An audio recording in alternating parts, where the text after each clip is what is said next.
Hi.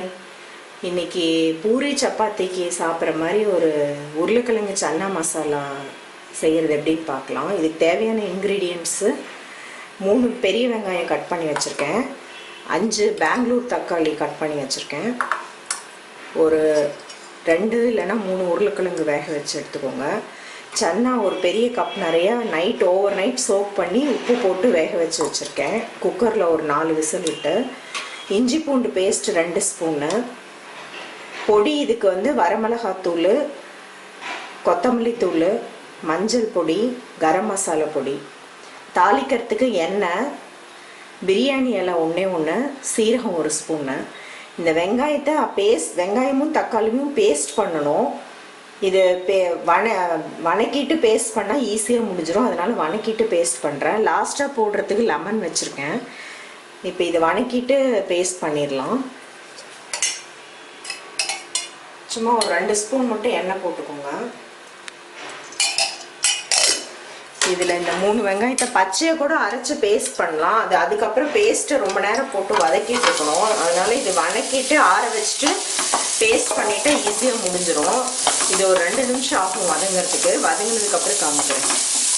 இது gravy திக்னஸ்க்கு வந்து அரைக்கிறதுக்கு இது ஒரு தேங்காய்லாம் போடாமல் கிரேவி கொஞ்சம் நிறைய வேணும்னா ஒரு வேக வச்ச சுண்டல்லே ஒரு 2 கை எடுத்து போட்டுக்கிட்டேன். அதே மாதிரி உருளைக்கிழங்கு ஒரு அரை உருளைக்கிழங்கு, இது 2ஐயும் வந்து கொஞ்சமாக தண்ணி ஊற்றி ஃபைன் பேஸ்ட்டாக அரைச்சிக்கலாம். இது கடைசியாக கிரேவி திக்னஸ் கொடுக்கும். இந்த 5 தக்காளி கட் பண்ணி வச்சதை நல்லா மிக்சியில் போட்டு அடித்து பியூரி மாதிரி பண்ணி வச்சிட்டேன். அதே மாதிரி இந்த உருளைக்கிழங்கும் சன்னாவும் போட்டு கொஞ்சம் தண்ணி ஊற்றி ஒரு பேஸ்ட் மாதிரி அரைச்சி வச்சாச்சு. இது முதல்ல சொல்ல மறந்துட்டேன், லாஸ்ட்டாக போடுறதுக்கு பட்டரு 1 ஸ்பூனு, அப்புறம் கொத்தமல்லி லாஸ்ட்டாக போடுறதுக்கு. இப்போ இந்த வெங்காயம் வணக்கி வச்சுருக்கோம் இல்லையா, நல்லா ஆறிடுச்சு. ஆறினதுக்கப்புறம் மிக்சியில் போட்டு நல்லா கிரைண்ட் பண்ண போகிறோம். தண்ணி ஊற்றக்கூடாது, வெறும் வெங்காயத்தை மட்டும் போட்டு கிரைண்ட் பண்ண போகிறோம். தண்ணி ஊற்றாமல் இந்த வெங்காயத்தை தக்காளியும் தண்ணி ஊற்றாமல் தான் கிரைண்ட் பண்ணியிருக்கேன். இது வணக்கிட்டு கிரைண்ட் பண்ணிட்டோம்னா அந்த மசாலா சீக்கிரமாக ஆகிடும். இதுலேயே அந்த இஞ்சி பூண்டு பேஸ்ட்டும் போட்டுடலாம். 2 ஸ்பூன் சொன்னோம் இல்லையா, அதுவும் போட்டுடலாம். இப்போ இதை ஒரு ரொம்ப ஃபைன் பேஸ்ட்டாக வேணாம், ஒரு கோர்ஸ் பேஸ்ட்டாக அரைச்சிக்கலாம். இப்போ அந்த வெங்காயம் வணக்கணும்ல, அதே வானலிலே ஒரு 4 ஸ்பூன் எண்ணெய் ஊற்றிருக்கேன். இதில் சீரகம் 1 ஸ்பூன் போடுறேன். போட்டுட்டு இந்த பிரியாணி இலை இது ஃப்ரை ஆனோடனே இந்த வெங்காயம் கோர்ஸாக அரைச்சி வச்சுருக்கோம்ல, இதை தண்ணி ஊற்றக்கூடாது கண்டிப்பாக. இதுக்கு இந்த வெங்காயம் ஏற்கனவே வதக்கியிருக்கோம், இதிலே இஞ்சி பூண்டு பேஸ்ட்டு போட்டுட்டோம். இதை நல்லா வந்து ஒரு 2 நிமிஷம் இந்த எண்ணெயிலே மீடியம் ஃப்ளேமில் வச்சு வதக்கணும். ஏற்கனவே வதங்கினதுனால சீக்கிரம் ஆகிடும். இதே பச்சை வெங்காயமாக இருந்துச்சுன்னா கொஞ்சம் ரொம்ப லேட் ஆகும். இது வதங்கிறதுக்கே ஒரு 10-15 நிமிஷம் ஆகும். இது ஒரு 2 நிமிஷம் வதங்கினா போதும். மீடியம் ஃப்ளேமில் வச்சு 2 நிமிஷம் இந்த எண்ணெய் பிரிஞ்சு வர அளவுக்கு வதக்கிடுங்க. அதுக்கப்புறம் இது எப்படி செய்யறதுன்னு பார்க்கலாம். வெங்காயம் ஒரு 2 நிமிஷம் நல்லா வதக்கிடுச்சு. நான் சொன்ன மாதிரி ஏற்கனவே வதக்கிட்டு அரைச்சதுனால சீக்கிரம் ஆயிடுச்சு ஒர்க்கு. இப்போ இந்த பொடியெல்லாம் ஆட் பண்ணிக்கலாம். 1/4 ஸ்பூன் மஞ்சள் பொடி, வரமிளகாத்தூள் தான் இது ஃபுல்லாக காரத்துக்கு, அதனால் இப்போ ஒரு 3 ஸ்பூன் ஆட் பண்ணுறேன். பார்த்துட்டு மறுபடியும் கூட ஆட் பண்ணிக்கலாம் பத்தலைன்னா. கொத்தமல்லி தூள் வந்து 2 ஸ்பூனு ப்ளெயின் கொத்தமல்லி தூள். கரம் மசாலா வந்து இது கொஞ்சம் நல்லா ஃப்ளேவர் அதிகமாக இருக்கும், அதனால் ஒரு 3/4 ஸ்பூன் மட்டும் ஆட் பண்ணுறேன். இப்போ இதை வந்து நல்லா இந்த பொடியும் 1 நிமிஷம் வதக்கிடுங்க இந்த எண்ணெயிலேயே.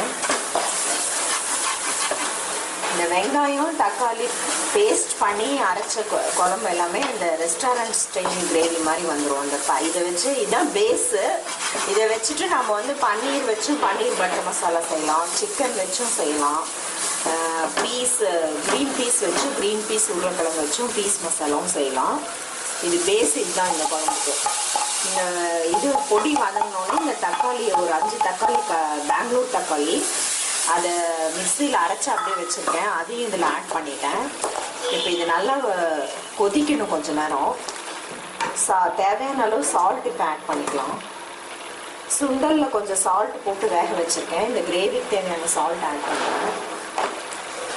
அது அது இந்த உருளைக்கிழங்கும் சுண்டலும் அரைச்ச பேஸ்ட் ஆட் பண்ணால் இன்னும் கிரேவி கொஞ்சம் நிறைய ஆகும். இந்த தக்காளி பச்சை வாசம் போகிறதுக்கு ஒரு 3-4 நிமிஷம் ஆகும்.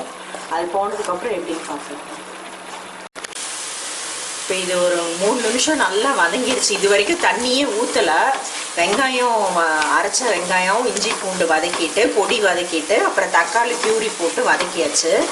நல்லா பச்சை வாசம் போயிடுச்சு. இந்த தக்காளியோட பச்சை வாசம் பொடியோட பச்சை வாசம்லாம் போயிடுச்சு. இப்போ வந்து இந்த சன்னாவும் உருளைக்கிழங்கும் அரைச்சி வச்சோம் இல்லையா, அதை வந்து இதில் போடுறோம். இது உடனே கிரேவி நல்லா திக்காகும். அதனால நல்லா தண்ணி ஊற்றிடுங்க.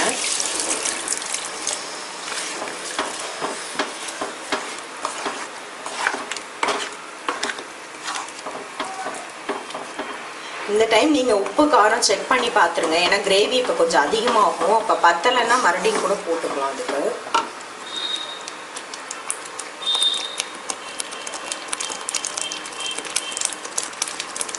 உருளைக்கிழங்கும் சன்னாவும் மிக்சியில் அரைச்சி போடுறனாலும் போடலாம், இல்லை மேஷ் பண்ணி போடுறனாலும் போடலாம்.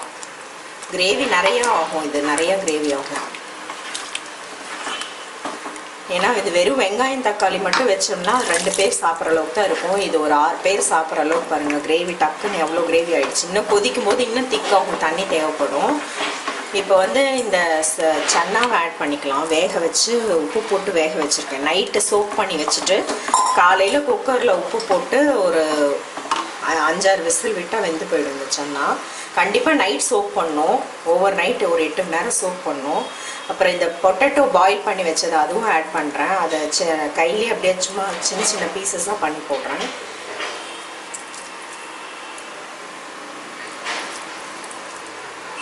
இது ஒரு 2-3 மினிட்ஸ் கொதிக்கணும். அப்போ வந்து இந்த மசாலாலாம் இந்த சன்னாவிலையும் உருளைக்கிழங்குலையும் ஏறணும். கொதிச்சிருச்சுன்னா லெமன் பட்டரு கொத்தமல்லியெல்லாம் போட்டு ஆஃப் பண்ணிடலாம்.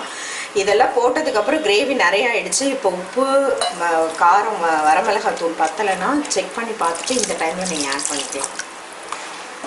நல்லா மிக்ஸ் பண்ணிக்கோங்க. உங்கள் திக்னஸ்க்கு பார்த்துட்டு நீங்கள் மிக்ஸ் பண்ணிக்கோங்க. இது கொதிக்கும் போது இன்னும் திக்காகும். இது ஒரு 5 மினிட்ஸ் ஆகும் கொதிக்கிறதுக்கு. அதுக்கப்புறம் எப்படின்னு காமிக்கிறேன். இது ஒரு 5 மினிட்ஸ் நல்லா கொதிச்சிருச்சு. பச்சை வாசம் எல்லாமே போயிடுச்சு. செக் பண்ணி பார்த்துட்டு சால்ட் பத்தலைன்னு மறுபடியும் சால்ட் மட்டும் ஆட் பண்ணேன்.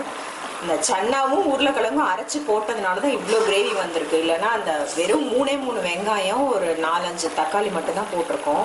கிரேவி ரொம்ப கம்மியாக வரும் இதுக்கு. அந்த சன்னா இதே பேஸில் நம்ம பண்ணலாம். இதுக்கு வந்து சுகர் ஒரு ஆப்ஷனல் தான். இது இந்த மாதிரி கிரேவிக்கெலாம் சுகர் ஆட் பண்ணால் நல்லாயிருக்கும். ஒரு 1/2 ஸ்பூன் இல்லைன்னா 1 ஸ்பூன் சுகர் ஆட் பண்ணிக்கோங்க. அப்புறம் வந்து லைம் ஜூஸ் 1 லைம் எடுத்து வச்சுருக்கேன். நார்மலாக இந்த சன்னா கிரேவிக்கு வந்து ஆம்ச்சூர் பவுடர் போடுவாங்க. அது இல்லை. அது இருந்துச்சுன்னா லைம் ஜூஸ் கம்மி பண்ணி போடலாம். இல்லைன்னா சர்வ் பண்ணும்போது கூட கொடுக்கலாம். நான் இதை கொஞ்சம் மட்டும் போடுறேன். டேஸ்ட் பண்ணி பார்த்து கூட போட்டுக்கலாம். ஒரு ஸ்பூன் லைம் ஜூஸ் ஒரு மூடி மட்டும் போட்டிருக்கேன். அப்புறம் இதுக்கு தேவையான அளவு கொத்தமல்லி இதில் போட்டுட்டோம். மேலே ஃப்ரெஷ் க்ரீம் இருந்தால் போடலாம். அப்படி இல்லைன்னா வந்து நான் பட்டர் போடுறேன். எனக்கு ஃப்ரெஷ் க்ரீம் இல்லாதனால இப்போ பட்டர் வந்து மேலே சும்மா கொஞ்சமாக போடுறேன்.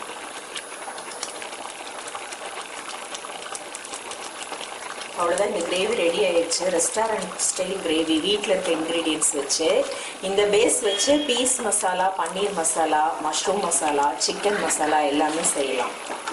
ஓகே, இது செஞ்சு பார்த்துட்டு எப்படி இருக்குன்னு உங்கள் ஃபீட்பேக் சொல்லுங்கள். இது சப்பாத்தி பூரிக்கு சைட் டிஷ் நல்லாயிருக்கும்.